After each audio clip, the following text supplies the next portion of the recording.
Todd, Peak Appliance here.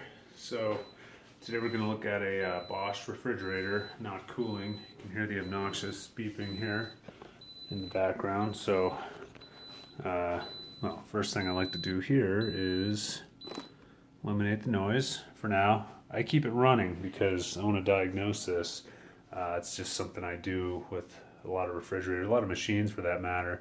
I like to keep them plugged in as long as I can. Because it kind of gives it more of a real world running situation. So basically I walk in and by the way, this building's a bit of an unfair advantage because I've worked on so many of these machines. But looking through here, we've got some water from the ice bucket melting out, so I'm just gonna take that out. Notice I put floor protection down too because the floors in this building are pretty thin, so we'll eliminate that. Put my glides down, a bunch of water here, and on this machine there's this light lens and you can see this thing's full of water. So first thing I always do on these is see the water line there. Very carefully I'll get a towel, clean this up, pop this down, get rid of the water. So I'm going to do that right now. Alright, so here we are. Again, here's the tail end of the glide here, which is key because a lot of times when you get behind these you find pieces of glass. This will wreak havoc on these thinner, less durable flooring products. So we get behind here now. Notice again on the front, the water, I dumped about, I don't know, 3-4 ounces of water out of that light lens. So and this is a very tight opening here, so if you're moving that fridge around before you dump out that light lens, you're going to get all that water on the floor. So do that first, but we're also keeping in mind that the reason why there's water there is because it's not freezing anymore. So here's the thing, Bosch likes to use several different screw tips. We've got 2 different size Torx and a Phillips, some Phillips screws in there as well. So put those off to the side, take this off, so like I said, the water melted out. Our condenser fan is spinning here. You can see that. It looks a little oblong, but the one thing that's not running is our compressor. So got to figure out why it's not running. And it's not running probably because this inverter has gone bad, but we don't know that yet. So we'll just patiently keep dissecting here. Basically, on these, you've got your ground screws here, which is another size Torx in the Bosch world here. So I'm gonna get myself some room, and you can meter from these points up here, see what kind of power you have coming in, going where. So here's your cord, so this is 120, 110, 120 volt coming in, that goes up.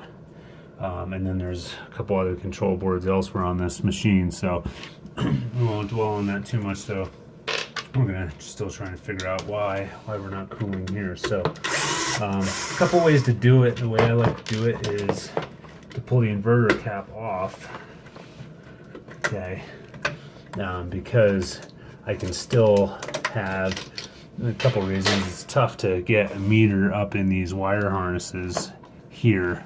Trying to get this cord out of the way. To try and meter up in there is just difficult. You don't really know if you're engaging, because you got to go up at that angle. These are pretty tight. So what I do is I just meter from here, from the back. Now we got to be careful though, because it's hot voltage here. So I'll put my meter in here, and you probably can't even see it because I'm in front of it and I can barely see it. So, but we do have 120 volts right there. That's your 122 volts. That's our power in. That's these top leads, okay? Top leads on the inverter, as is most inverters in that area. That's your 120 volts.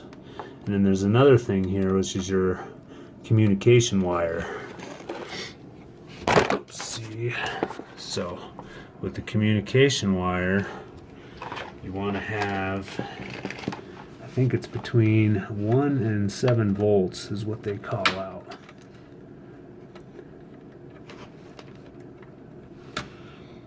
And I've got, that's DC. I have 2.4 volts DC. So that's the communication. Basically what that means is that we have 120 volt going into the inverter.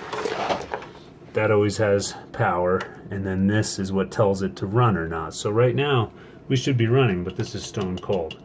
So I know my voltages are good here.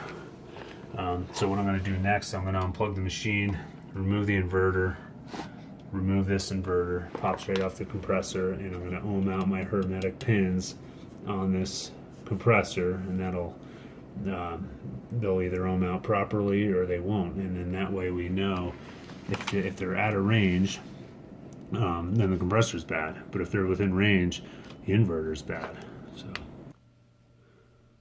alright, so we got the inverter out of there. It's basically just one screw, it pops right off. I'll show that when I put the new one in. You'll be able to see how that other one comes out. So now that we've got it out, we want to read our hermetic pins here on the side of the compressor. So since it's a DC compressor, you can just see the meter there. 6.6.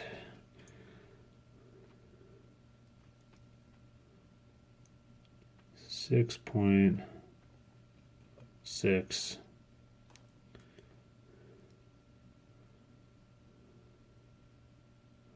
6.6. Okay, so that's good to go. In theory, there could always be an issue internally, but you don't know that until we get this fired up. So this is a DC compressor, so all the readings between these pins need to be the same. I put my meters on and combined all these and got 6.6. Now that's on DC compressors, so that's how we do that. Now next I'm going to the particular inverter that I run. Comes with different connectors on it, so I need to take my connectors off of this one, the bad one, and then reinstall on the good one. So one of the things that's pretty important on these is this. That's a clamp for your wiring, because here's your hot wires coming in. Okay, I need to remove those from there, put them on this new one here. So basically the compressor vibrates.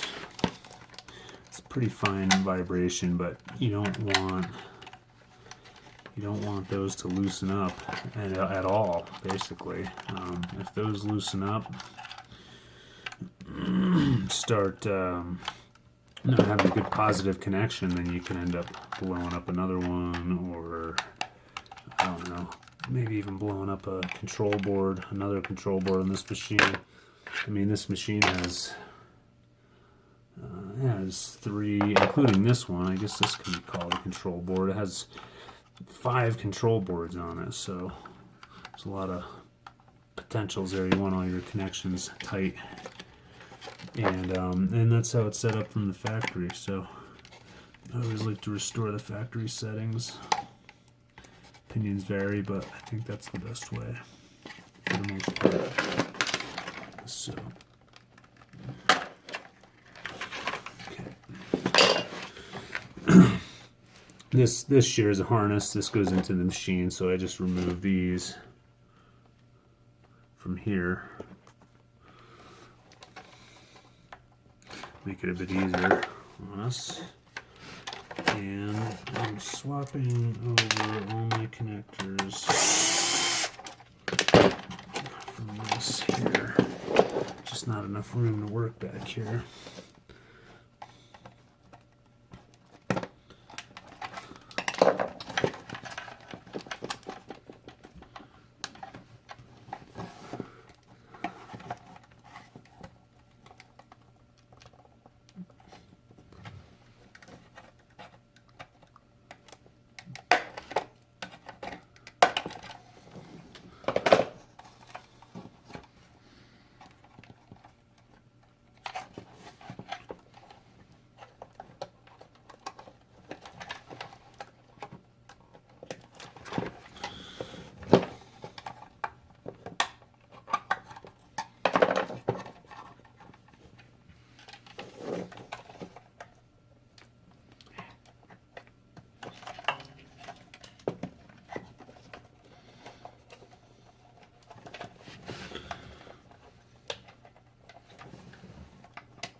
of tight getting in here, but